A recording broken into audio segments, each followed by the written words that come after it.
হ্যাঁ। শ্রমিকদা একেবারে বারুইপুরের বিজেপি নেতা 21 থেকে 22 বছর বয়সী এক যুবক, তাকে বিজেপি করার অপরাধে পিটিয়ে মারার পাশাপাশি গায়ে পেট্রোল ঢেলে জ্বালিয়ে দেওয়ার অভিযোগ উঠছে। একেবারে প্রকাশ্যে আসছে যে ভিডিও ভাইরাল হচ্ছে।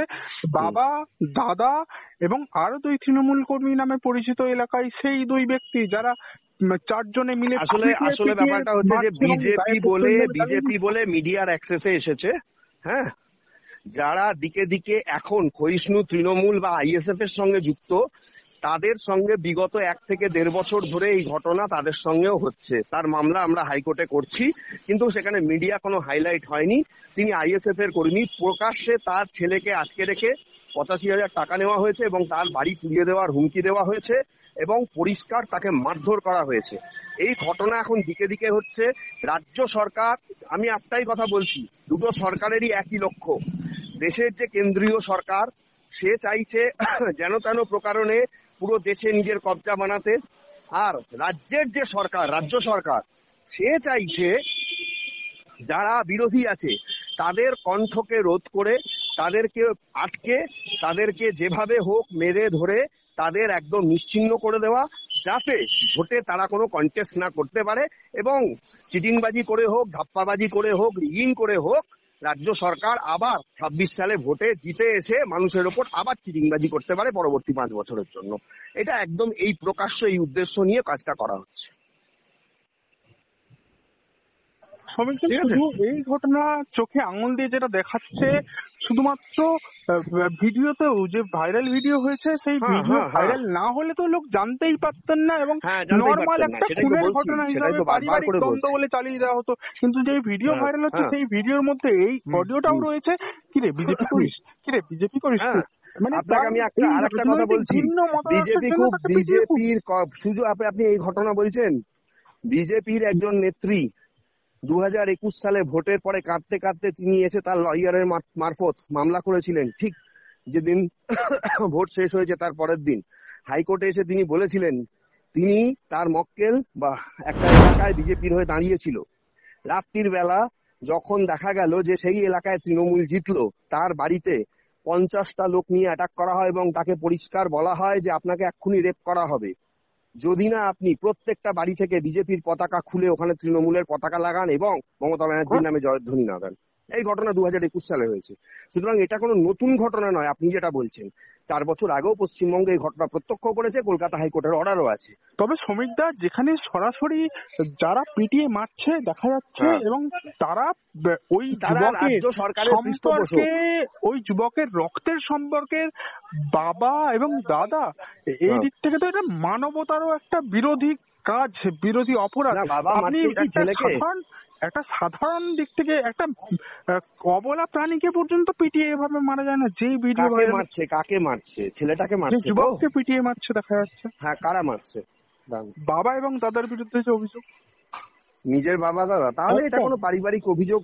বারুইপুরের যে ব্যাপারটা আপনাকে আমি বলছি, এটার মধ্যে একটা পারিবারিক ব্যাপার রয়েছে, ঠিক আছে? কারণ হচ্ছে যে রাজনৈতিক কোনো মতাদর্শ বা রাজনৈতিক কোনো যোগ নেই এটাও বলা যাচ্ছে না, কারণ ভিডিওর মধ্যেই অডিওটা যেটা রয়েছে না। তাহলে আমি এটা বলতে পারি যে একই বাড়িতে তাহলে যারা বড় বড় রাজনীতি করেন বা যারা শহরের মধ্যে থাকেন, ঠিক আছে, যে তথাগত রায় আর সৌগত রায়, হ্যাঁ, তারা তো দুজন 2 মেরুর বাসিন্দা। তারা কলকাতার মধ্যে থাকেন এবং দুজনেই খুব বড় পোস্টে একসময় তথাগত রায় ছিলেন এবং সৌগত রায় এখনো তৃণমূলের সঙ্গে আছেন, এক্সিস্টিং এমপি। যে তাদের সঙ্গে পাঙ্গা নেওয়া যায় না বলে কোনো দল তাদের সঙ্গে বা তাদের কর্মীদের দিয়ে এই সমস্ত ঘটনা কলকাতার মধ্যে ঘটায় না, কিন্তু অনেক ঘটনাই তো হয়েছে। মুকুল রায়ের সামনে তার ছেলেকে পেটানো হয়েছে, পরবর্তীকালে তার ছেলে আবার গিয়ে পা ধরে ক্ষমা চেয়েছে। সুতরাং নতুন ঘটনা পশ্চিমবঙ্গে কোনো কিছুই নয়, সবকিছুরই পুনরাবৃত্তি হচ্ছে। আমি এটা বলতে চাই, কারো দাদা বা রিলেশনশিপে কেউ যদি কাউকে মারধর করে তার মধ্যে কতটা রাজনীতি আছে সেটাও তো ভেবে দেখার দরকার।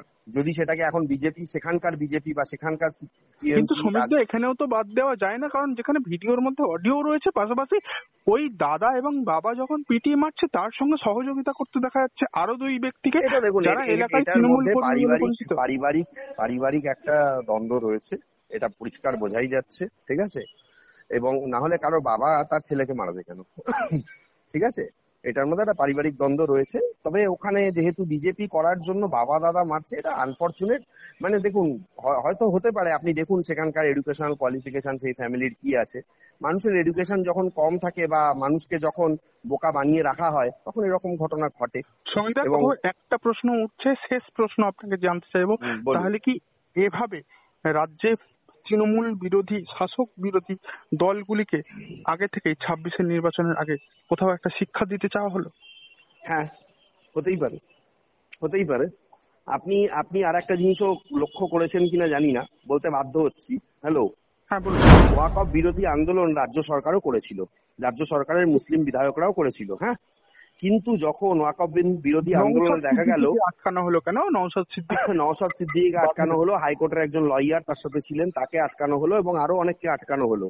এমনকি আমার একজন কলিগ, ঠিক আছে, আশফাক আহমেদ, কংগ্রেস করে, তাকেও ইচ্ছাকৃতভাবে মারধর করা হয়েছে। সে লয়ার, সেও সেখানে প্রতিবাদ করার জন্য গেছিল কংগ্রেসের তরফ থেকে, তাকেও ইচ্ছাকৃতভাবে লাঠিপেটা করা হয়েছে। সেও কিন্তু প্রায় তার হাত ভেঙেই গেছে, হসপিটালে মানে ট্রিটমেন্ট করাতে হয়েছে। নওশাদ সিদ্দিকী অ্যারেস্ট হয়েছে, মারধর অন্যরাও খেয়েছে, ঠিক আছে।